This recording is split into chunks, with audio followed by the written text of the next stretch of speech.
నమస్కారం. స్కీభవకు స్వాగతం. గుండె కిడ్నీల గురించి బాగానే మాట్లాడుకుంటాం, కానీ ఎందుకనో కాలేయ జబ్బుల మీద అంతగా దృష్టి పెట్టాం. కాలేయ జబ్బులనేవి గుండెపోటు మాదిరిగా కొద్ది నిమిషాల్లోనే ప్రాణాల మీదకు తీసుకురాకపోవచ్చు. కిడ్నీ జబ్బు మాదిరిగా కొన్ని నెలల్లోనే తీవ్రం కాకపోవచ్చు.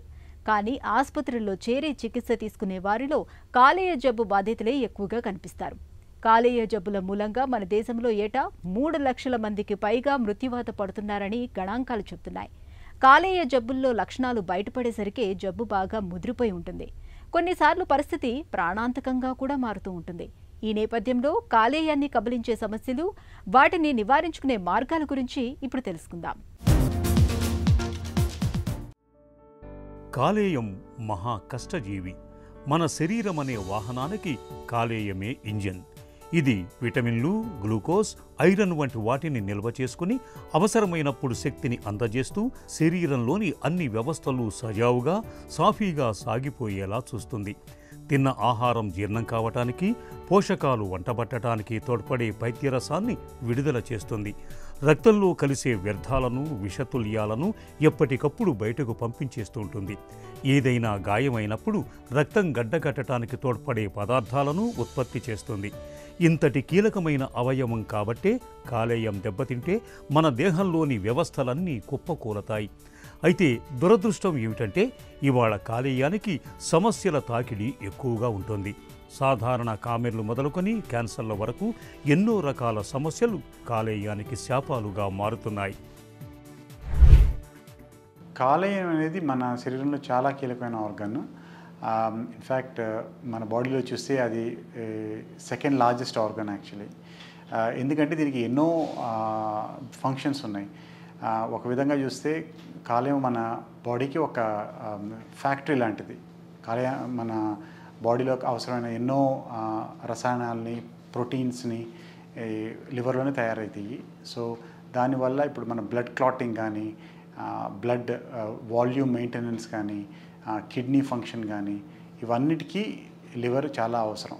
అదే కాకుండా మనం తీసుకున్న మందులు, బై మిస్టేక్ ఏమైనా పాయిజన్స్ లాంటివి తీసుకున్నా కూడా కాలేయమే వాటిని డీటాక్సిఫై చేస్తుంది అనమాట. సో ఆ బాడీలో ఆ టాక్సిన్స్ అక్యుములేట్ అవ్వకుండా హెల్ప్ చేస్తుంది. మూడో ఫంక్షను మన బాడీ ఇమ్యూనిటీ, అంటే ఇన్ఫెక్షన్స్ ఫైట్ చేయడానికి కావలసిన ప్రోటీన్స్ ఇవన్నీ కూడా కాలేయంలోనే చాలా వరకు తయారవుతాయి. ఈ విధంగా చూస్తే మన బాడీలో ప్రతి ఫంక్షన్లోనూ కాలేయానికి ఏదో ఒక ఉపయోగం ఉంది, ఏదో ఒక రోల్ ఉంది. ఈ కాలంలో డెఫినెట్గా కాలేయం రిలేటెడ్ డిసీజెస్, లివర్ డిసీజెస్ చాలా ఎక్కువ అవుతున్నాయి. మెయిన్లీ చూస్తే లైఫ్ స్టైల్ రిలేటెడ్ ప్రాబ్లమ్సే. సో మన దేశంలో major 2 causes of liver disease అంటే ఒకటేమో ఆల్కహాల్, ఎక్కువగా ఆల్కహాల్ తాగి దానివల్ల లివర్ డ్యామేజ్ అయ్యి లివర్ ఫెయిల్ అవ్వటం. రెండవది లాస్ట్ 10-15 ఇయర్స్లో ఇంక్రీజ్ అవుతుంది ఏంటంటే ఫ్యాటీ లివర్ డిసీజ్. అంటే మన లైఫ్ స్టైల్ చేంజెస్ వలన, అంటే మన డైట్ ఇంక్రీజ్ అవుతుంది, ఎక్సర్సైజ్ చేయడానికి టైం ఉండట్లేదు ప్రజలకి. దానివల్ల ఏమవుతుందంటే లివర్లో ఫ్యాట్ అక్యుములేట్ అయ్యి అది ఎన్నో సంవత్సరాలు అలాగే ఉంటే గ్రాడ్యువల్గా లివర్ డ్యామేజ్ అయ్యి non alcoholic fatty liver disease or steatohepatitis అయ్యి దాని తర్వాత సిరోసిస్ అవుతుంది. ఇన్ఫ్యాక్ట్ 15-20 ఇయర్స్ క్రితం లివర్ డిసీజ్ అంటే mainly hepatitis B, hepatitis C related disease అనేవాళ్ళు, అంటే వైరల్ ఇన్ఫెక్షన్స్ అనమాట. కానీ ఇప్పుడు చూస్తే 2 most common diseases causing liver failure in our country అంటే alcoholic liver disease, fatty liver disease related liver failure. మన కాలేయం దాదాపు 500 పనుల దాకా నిర్వర్తిస్తుందని డాక్టర్లు చెబుతుంటారు. కాలేయానికి ఉన్న మరో ప్రత్యేకత ఏమిటంటే శరీరాన్ని రక్షించే క్రమంలో హానికారకాల వల్ల ఏదైనా డ్యామేజ్ జరిగితే కాలేయం తనంతకు తానుగా దానిని రిపేర్ చేసుకోగలదు. ఇంతటి ప్రధానమైన కాలేయానికి ఇవాళ సాధారణ కామెర్లు మొదలుకొని ప్రమాదకరమైన హెపటైటిస్ బి, సి వంటి ఇన్ఫెక్షన్లతో పాటు ఫ్యాటీ లివర్, లివర్ సిండ్రోసిస్ వంటి సమస్యల తాకిడి ఎక్కువగా ఉంటోంది. తినే తిండి, తాగే నీరు కలుషితం కావటం, పొగ, మద్యపానం, వేపుళ్ళు, ఫ్యాటీ ఫుడ్స్ని అతిగా తీసుకోవటం, నాటుమందులు, హెర్బల్ మెడిసిన్స్ని విచ్చలవిడిగా వాడటం వల్ల కాలేయానికి సమస్యల బెడద పెరుగుతోంది. కాలేయంలో సమస్య మొదలైనప్పుడు ముందుగా ఫ్యాటీ లివర్ అంటే కాలేయంపై కొవ్వు పేరుకుపోతూ వస్తుంది. ఇలాంటప్పుడు ఆకలి, అరుగుదల శక్తి తగ్గుతుంది. తరచూ జ్వరం వచ్చిపోతుంటుంది. కాలేయంలో వాపు, మంట, నొప్పి వంటి లక్షణాలతో ఇన్ఫ్లమేషన్ మొదలవుతుంది. ఆ తర్వాత అది మరింత ముదిరితే లివర్ ఫైబ్రోసిస్కు దారితీస్తుంది. ఈ సమస్య మరింత తీవ్రమైతే అది లివర్ సిరోసిస్గా పరిణమిస్తుంది. చివరగా కాలేయ క్యాన్సర్ లాంటి అతి ప్రమాదకర సమస్యలు కూడా వచ్చి పడుతుంటాయి. లివర్ అనేది చాలా ఫంక్షన్స్ ఉన్నాయి కాబట్టి మన బాడీ ఎవల్యూషనర్లీ అంటే ఎవల్యూషన్లో లివర్కి చాలా ఇంపార్టెన్స్ ఇచ్చింది. అందుకనే అప్ టు 70% లివర్ డ్యామేజ్ అయ్యే వరకు యాక్చువల్లీ ఏమీ సిమ్టమ్స్ ఉండవు. అంటే మనకి ఏదో ప్రాబ్లం ఉందని కూడా తెలియదు. దీనివల్ల ఏమవుతుందంటే లివర్ డిసీజెస్కి అశ్రద్ధ చేయటం చాలా ఈజీ. ఎందుకంటే మనకి ఏమీ సిమ్టమ్స్ ఉండవు. రెగ్యులర్ చెకప్ చేయించుకోకపోతే లివర్ ప్రాబ్లం ఉందని కూడా తెలియదు మనకి. లివర్ ప్రాబ్లం స్టార్ట్ అయిందంటే ఆల్రెడీ 70% కన్నా మేల 70% కన్నా ఎక్కువ లివర్ డ్యామేజ్ అయిపోయినట్టే. లివర్ డ్యామేజ్ అయితే సిమ్టమ్స్ ఏంటంటే పచ్చకామర్లు, జాండిస్ అంటే కళ్ళు పసుపు కలర్లో అవ్వటం, యూరిన్ పసుపు కలర్లో అవ్వటం, గోళ్ళు చేతులు పసుపు కలర్లో అవుతాయి. ఇది జాండిస్ అంటారు. రెండవది మన బాడీలో ఫ్లూయిడ్ అక్యుములేషన్ అవుతుంది. ఎందుకంటే కిడ్నీస్కి లివర్కి చాలా స్ట్రాంగ్ కనెక్షన్ ఉంది. సో లివర్ సరిగ్గా పనిచేయకపోతే కిడ్నీస్ కూడా ఎఫెక్ట్ అవుతాయి అన్నమాట. సో దానివల్ల ఏమవుతుందంటే మన కాళ్ళల్లో వాపులు రావటం, కడుపులో నీరు చేరటం, ఇది ఒక సెకండ్ ప్రాబ్లం. మూడవది లివర్ డ్యామేజ్ అయిన కొద్దీ లివర్ బాగా గట్టిగా రాయిలాగా అయ్యి మన కడుపు నుంచి పేగుల నుంచి హార్ట్కి వెళ్ళే బ్లడ్ ఫస్ట్ లివర్లో ఉండే వెళ్తుందన్నమాట. సో ఆ లివర్ హార్డ్ కావటం వలన ఆ ప్రెషర్ ఎక్కువ అయ్యి బ్లడ్ వామిటింగ్స్ అంటే ఆ బ్లడ్ వెజల్స్ రప్చర్ అయ్యి బ్లడ్ వామిటింగ్ అవన్నీ అయ్యే ఛాన్స్ ఉంది. సో ఇది మూడో ప్రాబ్లం. ఇకపోతే బాగా అడ్వాన్స్ లివర్ డిసీజ్లో లివర్ డ్యామేజ్ మూలాన హార్ట్ ఎఫెక్ట్ అవ్వచ్చు, ఊపిరితిత్తులు ఎఫెక్ట్ అవ్వచ్చు, బ్రెయిన్ కూడా ఎఫెక్ట్ అవ్వచ్చు, కోమాలోకి వెళ్ళవచ్చు పేషెంట్. సో ఈ విధంగా లివర్ డిసీజ్ వస్తే చాలా సిమ్టమ్స్ అన్ని అవయవాల్ని ఎఫెక్ట్ అయ్యేటట్టు ఉంటుంది. ఎర్లీ స్టేజ్లో లివర్ డిసీజ్లో సిమ్టమ్స్ ఏమీ ఉండవు. దాన్ని గుర్తించాలంటే the only way of doing అంటే ఏంటంటే రెగ్యులర్గా చెకప్లో ఉండడం. సో సంవత్సరానికి ఒకసారన్నా బ్లడ్ టెస్ట్లు అంటే లివర్ ఫంక్షన్ టెస్ట్ చేయించుకోవటం మంచిది జనరల్ చెకప్ తోటి. దానివల్ల మనకి లివర్ డ్యామేజ్ అవ్వడం మొదలెడితే మనకి ఎర్లీగా తెలుస్తుంది. ఇకపోతే బాగా డ్యామేజ్ అయితే సిమ్టమ్స్ ఏంటంటే చెప్పినట్టు పచ్చకామర్లు, కాళ్ళల్లో వాపులు, కడుపులో నీరు, రక్తవాంతులు ఇలాంటి సిమ్టమ్స్. కాలేయాన్ని కాటేసే సమస్యల్లో హెపటైటిస్ ఇన్ఫెక్షన్లదే అగ్రస్థానం. వీటిలో ఏ మొదలుకొని ఈ వరకు ఉండే వైరస్లు కాలేయాన్ని కబళిస్తూ క్రమంగా నిర్వీర్యం చేస్తూ ఉంటాయి. వీటిలో కూడా హెపటైటిస్ బి, హెపటైటిస్ సిని అత్యంత ప్రమాదకర ఇన్ఫెక్షన్లుగా చెబుతారు డాక్టర్లు. కాలేయాన్ని దెబ్బతీసే హెపటైటిస్ ఇన్ఫెక్షన్ల గురించిన పూర్తి వివరాలు ఇప్పుడు తెలుసుకుందాం. కాలేయానికి సంబంధించినంత వరకు హెపటైటిస్ ఇన్ఫెక్షన్లు అనేవి చాలా సాధారణంగా కనిపిస్తూ ఉంటాయి. హెపటైటిస్ ఇన్ఫెక్షన్లు అనేవి ప్రధానంగా తాగునీరు, తినే ఆహారం కలుషితం కావటం వల్ల సంక్రమిస్తూ ఉంటాయి. ఈ ఇన్ఫెక్షన్లు అన్నీ వైరస్ల మూలంగా వస్తూ ఉంటాయి. హెపటైటిస్ను కలుగజేసే వైరస్లను ఏ, బి, సి, డి, ఈ అని 5 ప్రధాన రకాలుగా డాక్టర్లు చెబుతూ ఉంటారు. హెపటైటిస్ ఏ, ఈ ఇన్ఫెక్షన్లను వాడుకలో మనం కామెర్లని పిలుస్తాం. కలుషిత ఆహారం, అపరిశుభ్రమైన నీటిని తాగినప్పుడు వ్యాధికారక వైరస్ మనలోకి తేలికగా చేరిపోతుంటుంది. ఇవి ఏమీ అంత ప్రమాదకరమైనవి కావు. అయితే హెపటైటిస్ బి, హెపటైటిస్ సిలు మానవ శరీరంపై తీవ్ర ప్రభావాన్ని చూపిస్తాయి. ఇవి రక్త మార్పిడి, లైంగిక సంబంధాల ద్వారా ఒకరి నుంచి మరొకరికి సంక్రమిస్తుంటాయి. వీటికి సకాలంలో వైద్య సాయం తీసుకోకుండా నిర్లక్ష్యం చేస్తే ఒక్కోసారి ప్రాణాంతకంగా కూడా పరిణమిస్తాయి. హెపటైటిస్ ఇన్ఫెక్షన్లతో పాటు ఫ్యాటీ లివర్, లివర్ సిరోసిస్ కూడా కాలేయాన్ని క్రమంగా కబళిస్తూ చివరికి నిర్వీర్యం చేస్తుంటాయి. ఎర్లీ స్టేజ్లో లివర్ డిసీజ్ని కనిపెడితే మనం చాలా వరకు వాటిని కంప్లీట్గా ట్రీట్ చేయొచ్చు. మందులతోటే ట్రీట్ అయిపోతాయి. మనం అనుకున్నట్టు 30 to 40%, 50% లివర్ డ్యామేజ్ అయినా కూడా రికవరీ ఫుల్గా అయ్యే ఛాన్స్ ఉంది. దానికి మెడిసిన్స్ తోటి జాగ్రత్తలు తీసుకుంటే సెటిల్ అవుతుంది, ఇంప్రూవ్ అవుతుంది. ఒక స్టేజ్ దాటిన తర్వాత పర్మనెంట్ లివర్ డ్యామేజ్ వచ్చిన తర్వాత మందులతోటి దాన్ని ట్రీట్ చేయడం కష్టం. అలాంటప్పుడు దానికి లివర్ సర్జరీ కానీ లివర్ ట్రాన్స్ప్లాంటేషన్ కానీ అవసరం పడుతుంది. ఇప్పుడు కాలేయ వ్యాధుల్లో ఏది డేంజరస్ అంటే ఏ కారణంగా అయినా కానీ లివర్ డ్యామేజ్ అయితే ఎర్లీ స్టేజ్లో, ఇప్పుడు ఆల్కహాలిక్ రిలేటెడ్ లివర్ డిసీజ్ అయినా కూడా ఎర్లీ స్టేజ్లో మందులతోటి ఆల్కహాల్ స్టాప్ చేయడం వల్ల కంప్లీట్గా క్యూర్ చేయొచ్చు. అలాగే ఫ్యాటీ లివర్ డిసీజ్ను కూడా మనం డైట్ కంట్రోల్ చేసుకుని రెగ్యులర్ ఎక్సర్సైజ్ చేస్తే కంప్లీట్గా క్యూర్ అవుతుంది. కానీ ఒక స్టేజ్ దాటిన తర్వాత ఏ కారణంగా లివర్ డ్యామేజ్ అయినా కూడా అది ఇంకా పర్మనెంట్ డ్యామేజ్ అవుతుందన్నమాట. సో దానికి మనం మెడిసిన్స్ తోటి క్యూర్ చేయలేం, దానికి అడ్వాన్స్డ్ సర్జరీ కావాల్సి వస్తుంది. కాలేయంలో తలెత్తిన సమస్యల్ని అంచనా వేసేందుకు డాక్టర్లు రోగిలో కనిపించే లక్షణాలతో పాటు ultrasound, abdomen scanning, liver function టెస్టులను చేస్తూ ఉంటారు. క్యాన్సర్ తాలూకు అనుమానాల్ని నివృత్తి చేసుకునేందుకు అవసరమైతే లివర్ బయాప్సీ కూడా చేస్తుంటారు. ఈ పరీక్షల సాయంతో కాలేయంలో తలెత్తిన సమస్యల్ని చాలా వరకు నిర్ధారించుకోవచ్చు. సాధారణ కామెర్లు అయితే కొంతకాలం విశ్రాంతి తీసుకుంటే సరిపోతుంది. అదే హెపటైటిస్ బి, హెపటైటిస్ సి ఇన్ఫెక్షన్లకు డాక్టర్ల పర్యవేక్షణలో కొంతకాలం పాటు చికిత్స తీసుకోవాల్సి ఉంటుంది. ఇక ఫ్యాటీ లివర్ సమస్య ఉన్నప్పుడు, అది కూడా మొదటి 2 దశలోనే ఉందని నిర్ధారణ అయినప్పుడు ఆహార వ్యాయామాల్లో తగిన జాగ్రత్తలు తీసుకుంటే సరిపోతుంది.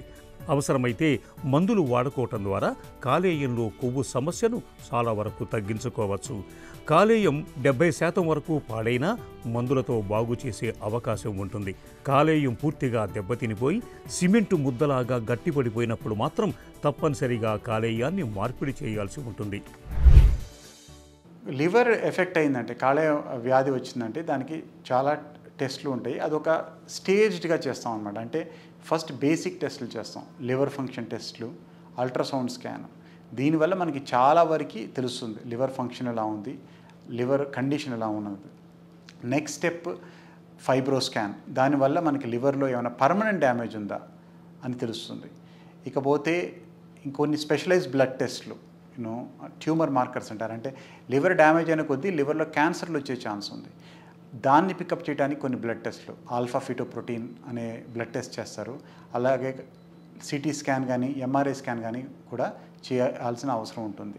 లివర్లో డ్యామేజ్ ఎంతవరకు ఉంది, లివర్ డ్యామేజ్ వల్ల దానివల్ల సిమ్టమ్స్ ఏంటి, దానివల్ల ఏమైనా ట్యూమర్లు, క్యాన్సర్ లాంటివి ఏమైనా వస్తున్నాయని చూడటానికి ఈ స్కాన్లు బాగా ఉపయోగపడతాయి. ఎర్లీ స్టేజ్లో పట్టుకుంటే చాలా వరకు లివర్ డిసీజెస్ని మనం కంప్లీట్గా క్యూర్ చేయొచ్చు.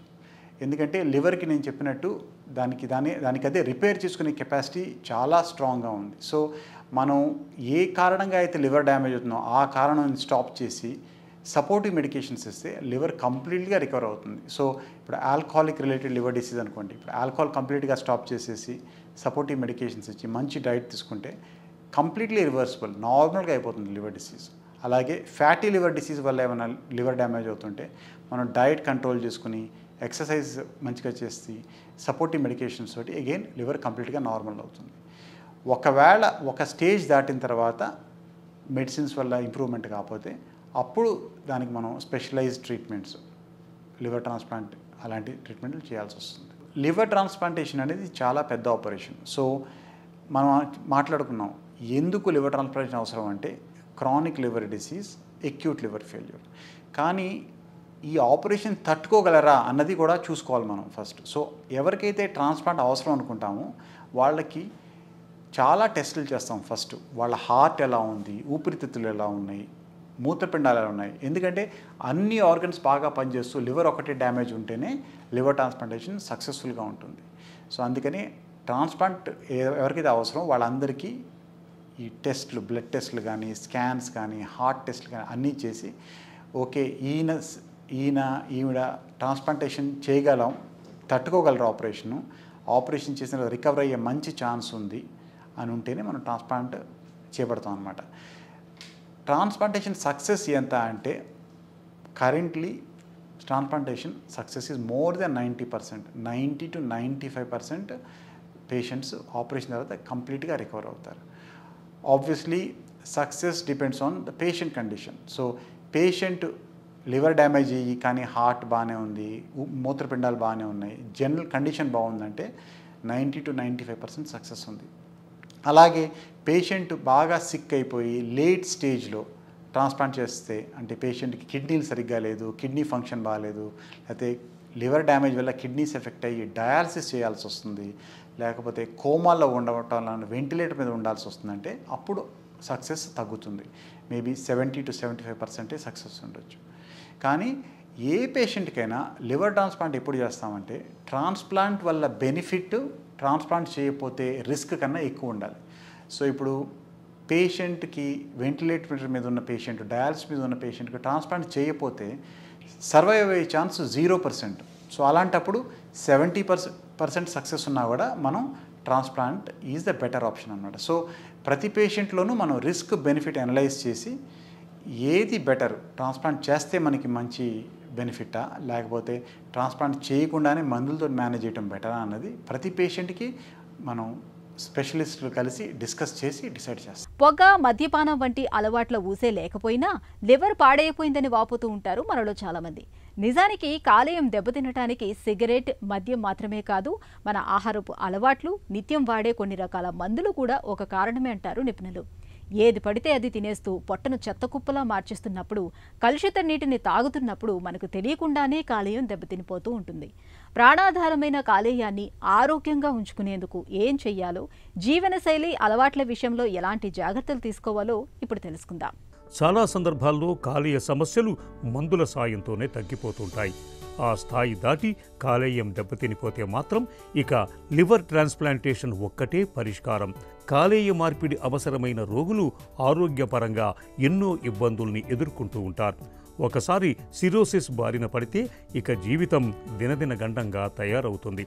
కామెర్లతో శరీర రంగు మారిపోయి కాళ్ళు వాపులు, ఛాతీ, పొట్ట నిండా నీరు చేరి ఆహారం తీసుకోలేక బలహీనంగా తయారై ఎంతో అసౌకర్యంగా కనిపిస్తారు. వీరికి ఒకసారి కాలేయ మార్పిడి జరిగితే వారి జీవన చిత్రం పూర్తిగా మారిపోతుంది. శరీర రంగు మామూలుగా మారుతుంది. వ్యాధి లక్షణాలన్నీ మటుమాయమై సాధారణ మనుషుల్లా తయారవుతారు. లివర్ సిరోసిస్కు గురై కాలేయ మార్పిడి చేయించుకున్న ప్రతి 100 మందిలో దాదాపు 80 మంది ఆయుర్దాయం కనీసం 5 నుంచి 10 ఏళ్ల వరకు పెరుగుతుంది. ఇక మనకు ప్రాణాధారమైన కాలేయాన్ని పదిలంగా ఉంచుకునేందుకు ఆహారపు అలవాట్లు మొదలుకొని జీవనశైలి వరకు చాలా జాగ్రత్తలే తీసుకోవాల్సి ఉంటుంది. మన దేశంలో లివర్ డిసీజ్కి మెయిన్ కారణాలు ఏంటంటే మందు తాగటం, fatty liver disease. So alcohol consumption stop చేయటం, తగ్గించడం వల్ల లివర్ డిసీజ్ చాలా వరకు మన దేశంలో తగ్గుతుంది. అలాగే మన లైఫ్ స్టైల్ ప్యాటర్న్ అంటే డైట్, ఎక్సర్సైజ్, మనం తినే ఆహారంలో క్యాలరీ కంటెంట్ తగ్గించి రెగ్యులర్గా ఎక్సర్సైజ్ తీసుకుంటే ఫ్యాటీ లివర్ డిసీజ్ అనేది చాలా వరకు కంట్రోల్ అవుతుంది. ఇన్ఫ్యాక్ట్ ఈ రెండు కనుక చేంజెస్ చేసుకుంటే మన దేశంలో ఆల్మోస్ట్ 50% వరకు లివర్ డిసీజెస్ని మనం కంట్రోల్ చేసుకోవచ్చు. In addition to this viral hepatitis అనేది ఒక main cause for liver disease అనమాట. హెపటైటిస్ బి, హెపటైటిస్ సి అనే 2 వైరస్ ఇన్ఫెక్షన్స్ వల్ల లివర్కి పర్మనెంట్ డ్యామేజ్ అయ్యే ఛాన్స్ ఉంది. సో దానివల్ల ఇప్పుడు హెపటైటిస్ బికి మన దగ్గర చాలా మంచి ఎఫెక్టివ్ వ్యాక్సిన్ ఉంది. ఇన్ఫ్యాక్ట్ హెపటైటిస్ బి వ్యాక్సిన్ ఇప్పుడు అందరికీ, ప్రజలకి, చిన్నవాళ్ళైనా, పుట్టిన పిల్లలైనా, వృద్ధులైనా అందరికీ హెపటైటిస్ బి వ్యాక్సిన్ ఇస్తే హెపటైటిస్ బి ఇన్ఫెక్షన్ వచ్చే ఛాన్స్ పూర్తిగా తగ్గిపోతుంది. సో ఇది ఒక వ్యాక్సిన్ ఒకటి చేయించుకుని, రెండవది మన పర్సనల్ హైజీన్. ఇప్పుడు hepatitis B, hepatitis C spread అయ్యేది బ్లడ్ వల్ల, నీడిల్స్ వల్ల, షేర్డ్ రేజర్స్ వల్ల, అన్ప్రొటెక్టెడ్ ఇంటర్కోర్స్ వల్ల స్ప్రెడ్ అవుతాయి. సో ఈ జాగ్రత్తలు మనం తీసుకుంటే మనకి ఈ వైరస్ ఇన్ఫెక్షన్స్ వచ్చే ఛాన్స్ చాలా చాలా తక్కువ. సో సమ్మరైజ్ చేయాలంటే హెపటైటిస్ బి వ్యాక్సిన్ తీసుకుని అందరూ జనరల్ ప్రికాషన్స్ తీసుకుని ఆల్కహాల్ తాగకుండా హెల్తీ లైఫ్ స్టైల్ మెయింటైన్ చేస్తే లివర్ డిసీజ్ వచ్చే ఛాన్స్ చాలా చాలా తక్కువ. Prevention is better than cure. ఈ నానుడి కాలేయం విషయంలో 100కు 100 పాళ్ళు వర్తిస్తుంది. కాలేయాన్ని కాపాడుకునేందుకు జీవనశైలి అలవాట్ల విషయంలో ముందు నుంచి తగిన జాగ్రత్తలు తీసుకోవాలి. మద్యాన్ని మితంగా తీసుకోవటం, లేదంటే పూర్తిగా మానుకోవటం చాలా ఉత్తమం. కాలేయం ఆరోగ్యానికి భద్రతనిచ్చే హెపటైటిస్ బి టీకాను తప్పనిసరిగా తీసుకోవాలి.